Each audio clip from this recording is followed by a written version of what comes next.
Queridos hermanos, ¿se podrá llamar a la responsabilidad al león que mata a los leoncillos de su contrincante? ¿Quién podría calificar las relaciones violentas que mantiene la fauna animal entre su propia especie?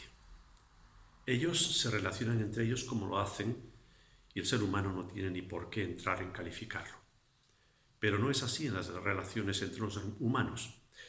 Ahí carga la persona con el peso de la responsabilidad de sus actos. Si los humanos quieren tener una buena relación entre ellos, tienen que esforzarse en hacer cosas que ayuden a ello. Y esto no es fácil, porque la voluntad humana no se inclina automáticamente a lo bueno, sino que es fácil presa del egoísmo que le lleva a destruir sus buenas relaciones con los demás seres humanos y, por supuesto, con Dios. El texto de hoy es una llamada a activar la capacidad que la persona tiene para mantener una buena relación interpersonal.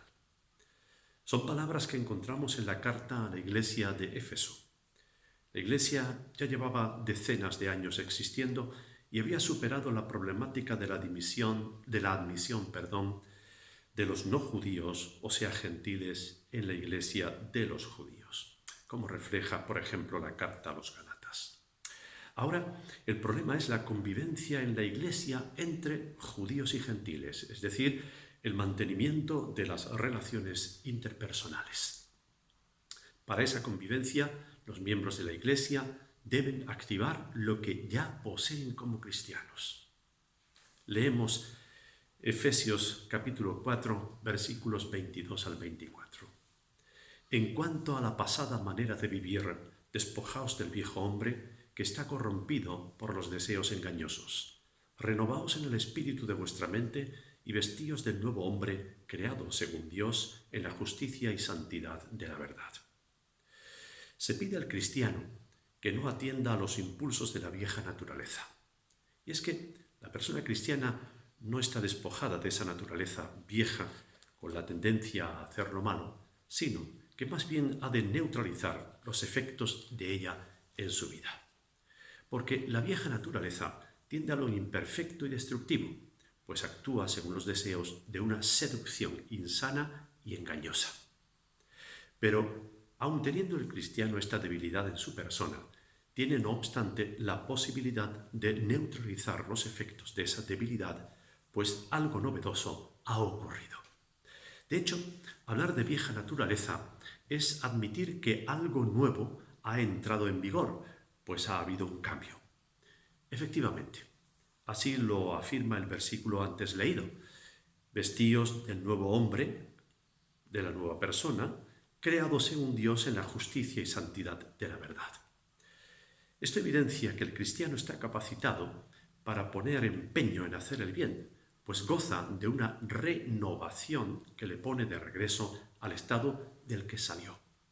Esto quiere decir que el ser humano tiene de Dios la capacidad para regresar de Génesis 3, con la caída en el pecado, a Génesis 1:27, donde originariamente llevaba el sello de calidad bueno puesto por Dios. Dios no ha abandonado al ser humano, obra de sus manos, sino que lo ha reconvertido y lo ha capacitado para que vuelva a ser colaborador de Dios, como queda registrado en Génesis 2. ¿Y cómo ha procedido Dios para rehacer a la humanidad? Leamos los versículos anteriores al texto de hoy, es decir, versículos 17 al 21 del capítulo 4 de la carta a los Efesios. Leo: Esto pues digo y requiero en el Señor, que ya no andéis como los otros gentiles, que andan en la vanidad de su mente, teniendo el entendimiento entenebrecido, ajenos de la vida de Dios por la ignorancia que en ellos hay, por la dureza de su corazón. Estos, después que perdieron toda sensibilidad, se entregaron al libertinaje para cometer con avidez toda clase de impureza. Pero vosotros no habéis aprendido así sobre Cristo, si en verdad lo habéis oído y habéis sido por él enseñados, conforme a la verdad que está en Jesús. Hasta aquí la cita. Leemos acerca del papel imprescindible que ha jugado Jesucristo.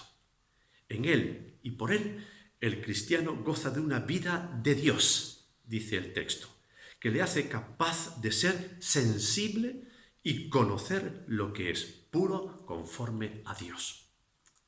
Ahora el cristiano vive, como dice el versículo 23 de nuestro texto de hoy, renovado en el espíritu de la mente. O sea, desde el interior, sin apariencias, en una vida de virtudes éticas. Estas virtudes son las que pasa ahora nuestro texto a enumerar. En los versículos 25 al 30 se nos presenta 5 de ellas y se cita desde los textos del Antiguo Testamento. Usamos los dedos de una mano y contamos 5 exhortaciones o demandas argumentadas. Primero dice lo que no debe hacer o no se debe hacer, que es propio de la vieja naturaleza. Segundo, dice lo que sí se debe hacer, que es propio de la nueva naturaleza. Y tercero, ¿por qué hacerlo? La primera exhortación o demanda que hay que activar en la relación interpersonal es, leemos el versículo 25, por eso, desechando la mentira, hablad verdad cada uno con su prójimo, porque somos miembros los unos de los otros. Hay que hablar verdad porque la mentira destruye la unidad de los seres humanos. La mentira aparenta lo que no es, y lo que no es no existe y no ofrece soporte a la larga. La segunda exhortación o demanda que hay que activar para una buena relación con los demás previene diciendo: airaos, pero no pequéis. No se ponga el sol sobre vuestro enojo, ni deis lugar al diablo. El enfado puede que sea inevitable, pero si no se puede evitar, que sea sin pecado, porque si no, se da lugar al diablo, a esa personificación del mal. La ira incontrolada rompe la unidad. A más tardar, el día, el sol, debe ser su límite, que también ponía límites a las obligaciones laborales, como leemos en el libro del Deuteronomio, capítulo 24, versículo 15, por ejemplo. La tercera exhortación o demanda que hay que activar para una buena relación con los demás es la restitución. Dice el versículo 27, el que robaba no robe más, sino trabaje, haciendo con sus manos lo que es bueno, para que tenga que compartir con el que padece necesidad. Se espera que el que roba deje de hacerlo y trabaje para que reponga lo que ha robado.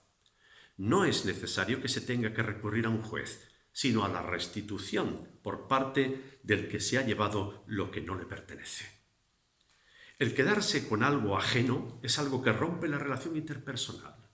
Por eso, si restituye lo quitado mediante su trabajo, fomentará la relación con el agraviado a favor de la unidad. La cuarta exhortación o demanda que hay que activar para una buena relación con los demás tiene que ver con la comunicación verbal. Dice el versículo 28, ninguna palabra corrompida salga de vuestra boca, sino la que sea buena para la necesaria edificación, a fin de dar gracia a los oyentes. Se dice no emitir palabras destructivas como insulto, burla, afrenta, sino constructivas. En vez de humillar al prójimo, ofendiéndolo, es necesario proferir palabras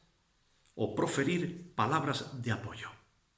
Esto significa dar gracia a los oyentes. El valor de la gracia, que es propiedad divina, es constructiva, y esto hará que prive su boca de palabras corrompidas. Y la quinta exhortación o demanda que hay que activar para una buena relación con los demás la leemos en el versículo 29. Y no entristezcáis al Espíritu Santo de Dios, con el cual fuisteis sellados para el día de la redención. Exhortación o demanda que pretende motivar, pero que primero alerta del efecto que todo lo malo anteriormente mencionado produce en el Espíritu Santo que es de Dios. El Espíritu de Dios rechaza todo lo anterior porque no construye, sino destruye las relaciones interpersonales. Y a Dios no le gusta ver que sus hijos destruyan sus relaciones. De ahí que Él capacite para que se pueda actuar correctamente.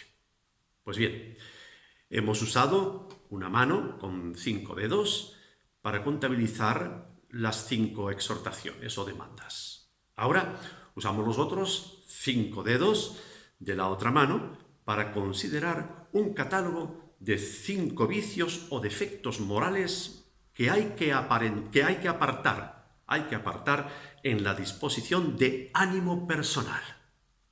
Vemos que si en las 5 menciones anteriores se hablaba de acción, no hacer, ahora el énfasis recae en la disposición, o sea, en la actitud interna de la persona.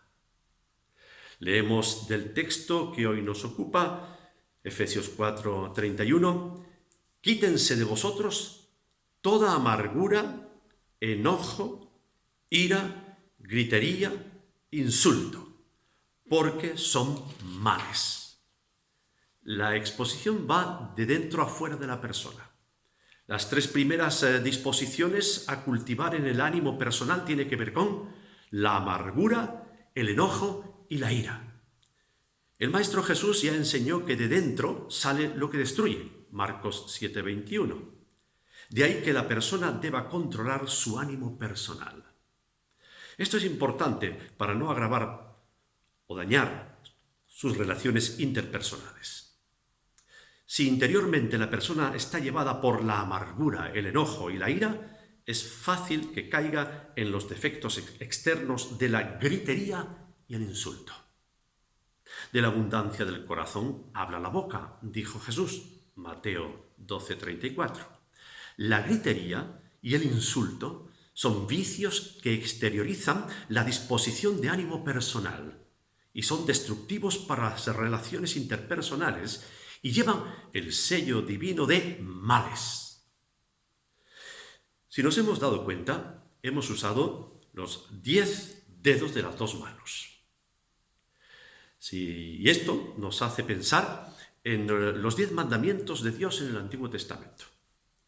Nuestro texto, usando referencias del Antiguo Testamento precisamente, nos ha expuesto algo así como los 10 mandamientos éticos del cristiano.